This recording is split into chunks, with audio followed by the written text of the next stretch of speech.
Hola, ¿cómo están? El objetivo de este tutorial es reforzar algunos conceptos básicos de estructura y costos y costo de capital. Es fundamentalmente un contenido de finanzas 2, pero que se lo aborda también como temas iniciales de finanzas corporativas. Bien, entonces vamos a recordar de manera sencilla y rápida qué es la estructura de capital. Siempre nosotros partimos de una estructura de financiamiento que tiene una determinada empresa. Una determinada empresa cualquiera o proyecto de inversión se determina la estructura de capital. Recordar que la estructura de capital viene a ser la combinación de deuda y patrimonio que una empresa define dentro de sus operaciones normales. Tenemos la deuda, tenemos la deuda o también tenemos como fuente de financiamiento los recursos propios. Entonces, la empresa define la combinación del financiamiento, ya sea a través de deuda o ya sea a través de recursos propios. Entonces, la combinación de deuda-patrimonio, nosotros la vamos a denominar W sub I. Esa es la estructura de capital. Pero sin embargo, cada fuente de financiamiento, señores, recuerden ustedes que tiene un costo asociado. El, el costo del financiamiento de la deuda le denominamos K sub D, que es el cuánto me cuesta, cuánto le cuesta a la empresa financiar o financiarse a través de deuda. La otra fuente de financiamiento es a través de recursos propios, es decir, cuánto me cuesta o cuánto nos cuesta los recursos dados por el dueño. Entonces, tenemos la estructura de capital y cada fuente de financiamiento tiene un costo asociado, le vamos a denominar K sub I. Entonces, si nosotros conocemos la estructura de capital y el costo de capital, nosotros estamos en condiciones, nosotros estamos en condiciones de determinar,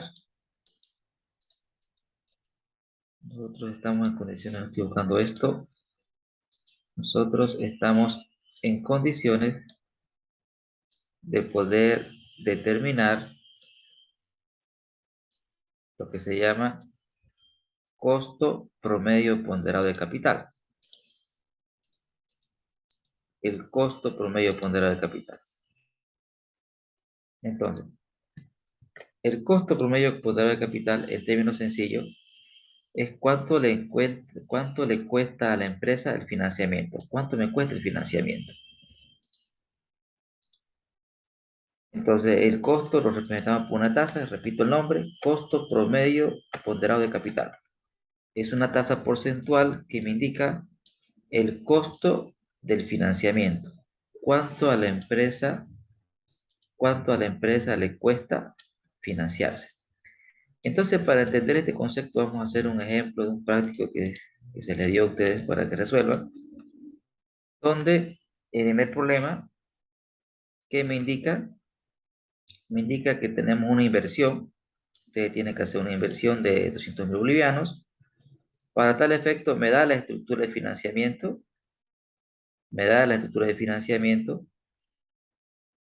y además me dice el costo de capital. ¿Cuánto es el costo de capital? Una parte financiada con deuda. Con esta información nosotros vamos a calcular el costo de la deuda, o sea, cuánto me cuesta financiarme con deuda. Y con esta otra información nosotros vamos a calcular el costo del financiamiento con recursos propios. Entonces primero vamos a determinar el costo de financiarse con deuda. Entonces vamos al Excel y aquí voy a colocar la solución.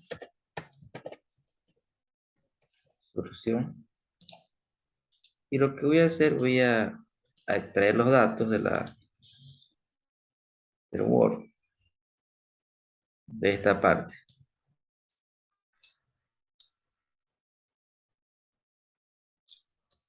Perfecto. Lo voy a acercar para que ustedes lo puedan ver y voy colocando los datos. Detalle, valor, unidad. Primero tenemos la deuda. Y la deuda, ¿cuánto es la deuda? Si la inversión es 200.000 y el 60% es con deuda, sería 60% de 200.000. Es decir, 60% por 200.000. Ese sería el préstamo, jóvenes. Ahora, veamos el plazo de la operación. El plazo de la operación son 7 años. 7 años. La tasa 7% anual. Anual. Me está diciendo que el banco nos cobra un seguro anualizado de 1.000 bolivianos por año. Además me dice que acceder al crédito, o sea, todo el trámite y todas las idas y venidas, costo del desembolso. ¿Cuál es el costo del desembolso? Me dicen que el costo de desembolso asciende a 5.000 bolivianos. Entonces, ¿qué tenemos aquí? Estas son las condiciones del crédito. Una vez tenidas nosotros las condiciones del crédito, lo que vamos a hacer es un plan de pagos. Un plan de pago, colocamos aquí detalle, colocamos los periodos. Recuerden ustedes que son ¿cuántos periodos? Son 7 periodos, 7 años. Correcto. Colocamos acá la estructura, saldo inicial, cuota, interés, amortización y saldo final. Esto, saldo final. Bien. Entonces, recuerden ustedes que como me dice que lo haga bajo el sistema francés, nosotros determinamos la cuota bajo este sistema. La cuota la calculamos con la función pago de Excel. Colocamos pago, selecciono la tasa, selecciono el plazo, selecciono el BA, que sería la deuda, con un signo negativo, selecciono la deuda. De esa manera obtengo la cuota. En este sistema, en el sistema francés, señores, recuerden ustedes que la cuota es algo constante. Selecciona la cuota, inmoviliza y lo replica para todos los periodos. El saldo inicial, viene a ser la deuda. El interés siempre sobre saldo inicial por la tasa. Recuerden siempre inmovilizar la tasa. La amortización es la cuota menos el interés. La amortización es la parte de la cuota que reduce la deuda. El saldo final viene a ser el saldo inicial menos lo que se está amortizando. Para el siguiente periodo, el saldo final viene a ser el inicial. Luego esto, señores, lo arrastramos, seleccionamos todo y lo arrastramos hasta el final. Perfecto. Ahora vamos a calcular el flujo de caja de la deuda. Para calcular el flujo de caja de la deuda, vamos a colocar acá un T0, 1 y por hasta el periodo 7. El periodo 7. Voy a dejar un poco la pantalla. Ahí, para que lo puedan ver ustedes. ¿Qué vamos a colocar aquí? Los flujos de caja de la deuda. Flujo de caja de la deuda. ¿Cuánto nos ingresa de efectivo?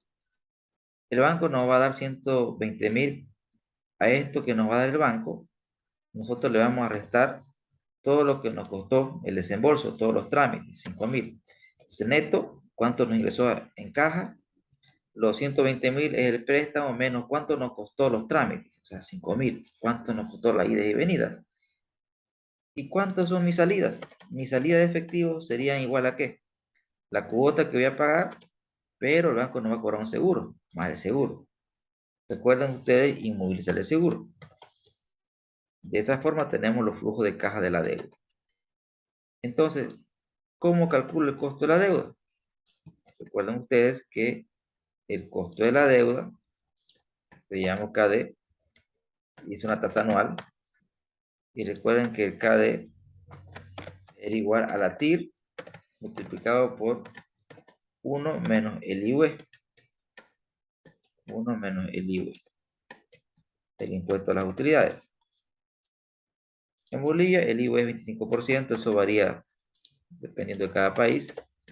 Entonces mi costo sería mi TIR.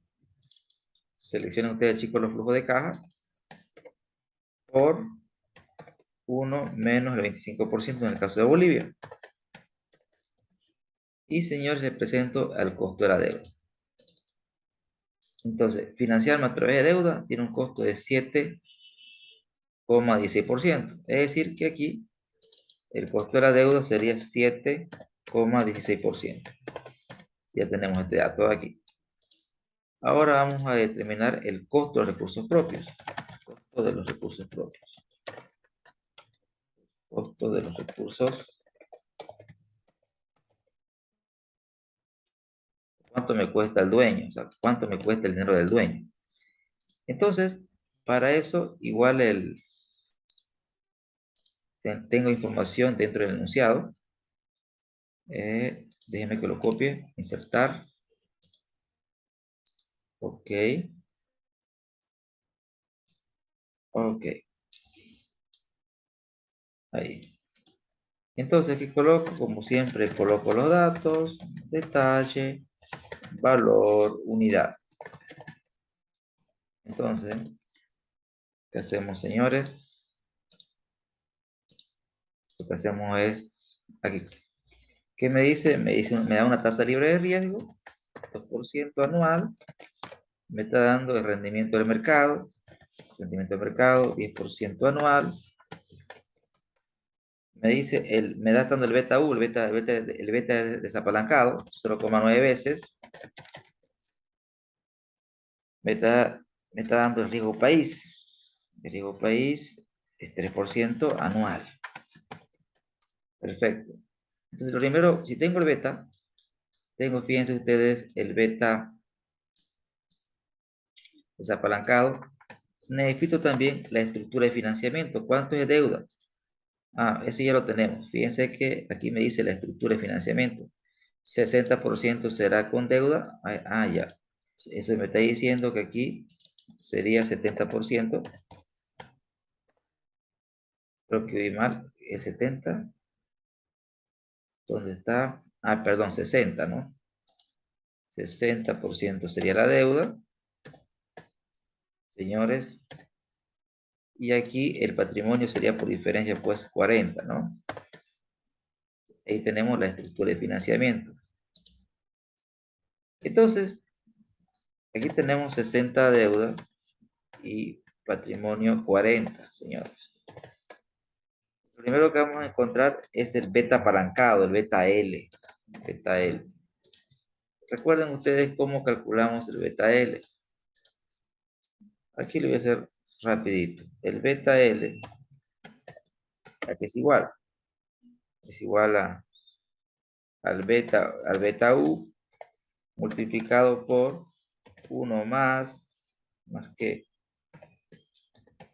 1 más que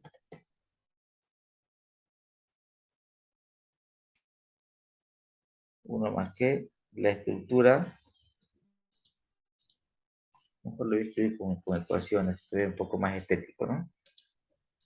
Aquí lo voy a escribir con ecuaciones. Se ve más estético, ¿no? Pero igual lo pueden ustedes escribir con ecuaciones. En mi caso voy a preferir escribirlo con ecuaciones porque, repito, me parece más estético. Entonces, el beta L, que es igual el beta apalancado es igual al beta desapalancado, es igual al beta U por paréntesis 1 más, 1 más que, 1 más la estructura de apalancamiento, 1 más la estructura de apalancamiento,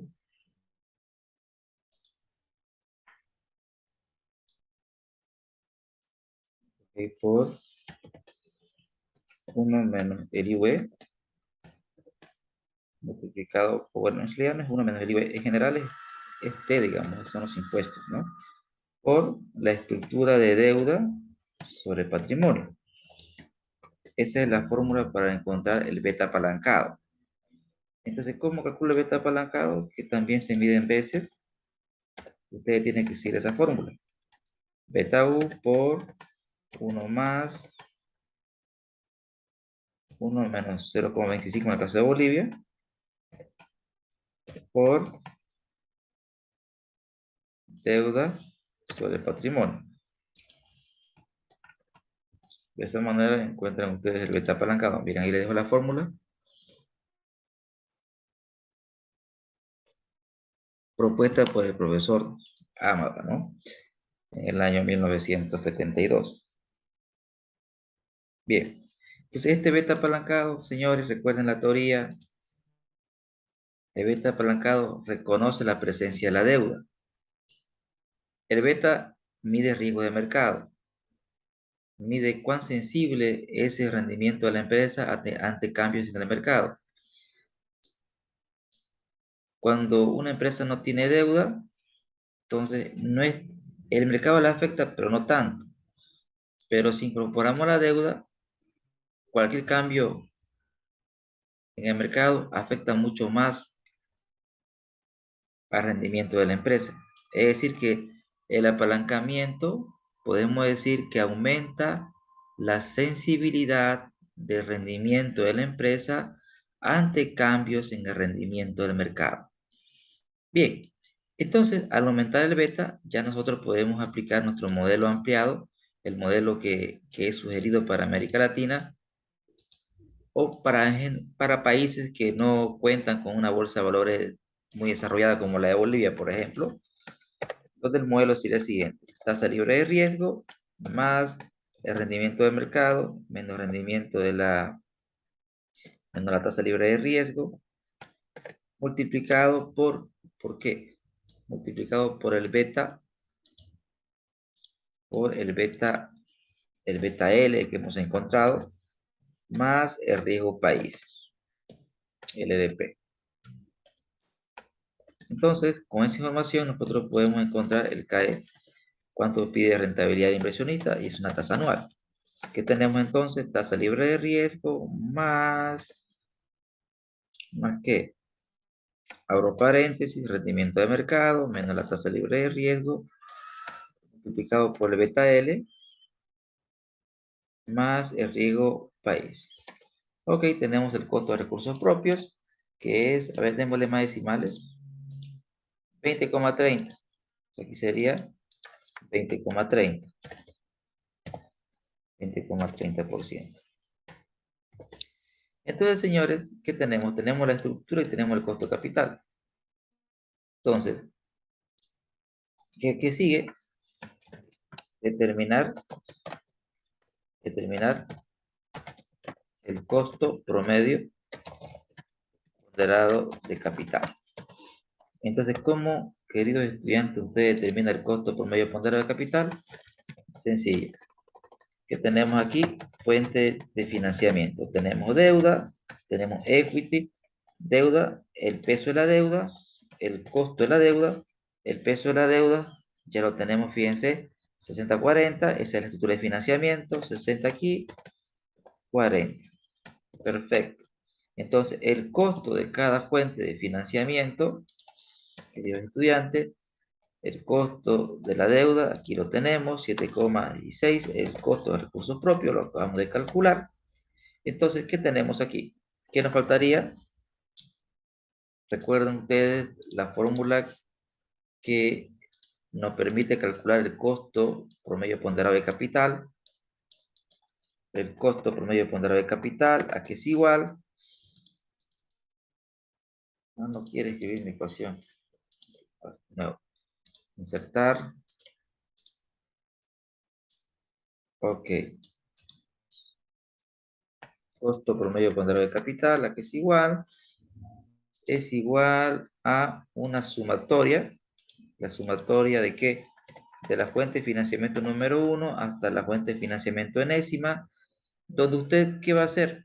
Va a multiplicar el peso de cada fuente de financiamiento por el costo de cada fuente de financiamiento.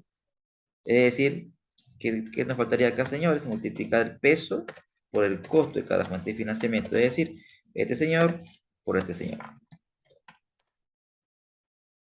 Bien, se está multiplicando. Luego tiene que sumar, como es una sumatoria. Perfecto. Y les presento, señores, a nuestro famoso costo promedio ponderado de capital, que en nuestro caso sería 7,41%. Es decir, que el costo sería, ¿cuánto? 12,41%. 12,41%. ¿Qué significa? Significa que a esta empresa, el financiamiento para esta empresa, es el financiamiento, tiene un costo de 12,41%. Con eso usted responde a esta pregunta, ¿no? Ah, pero me dice otro dato más, me dice que la inversión genera un retorno del 30%. Es decir que esto, señores, es la inversión. Esta es la inversión. Y en este caso me está diciendo que la inversión es de ¿cuánto?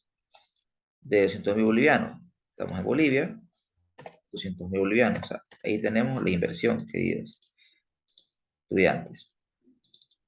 Ahora, esta inversión nos genera pues una rentabilidad. La inversión busca rentabilidad. Entonces, ¿cuánto es la rentabilidad de la inversión? Moringa lo calculo. En temas posteriores es parte del avance, jóvenes, calcular tasas de rendimiento, ¿no? Para el caso de los estudiantes que están en Finanza 2. Para los estudiantes que están en Finanza Corporativa, este tema es simplemente recordar un poco para ver cosas más interesantes. Entonces, me están dando la TIR. La TIR me dice que es cuántos, jóvenes. Veamos la TIR. ¿Dónde está la TIR? ¿Dónde está? ¿Dónde está? Aquí también, miren. Me dice que el retorno es de 3%. ¿Qué quiere? Mejor dicho, 30%. 30%. Es decir, que esta inversión me genera un retorno, jóvenes, del 30%. Entonces, la inversión me renta 30.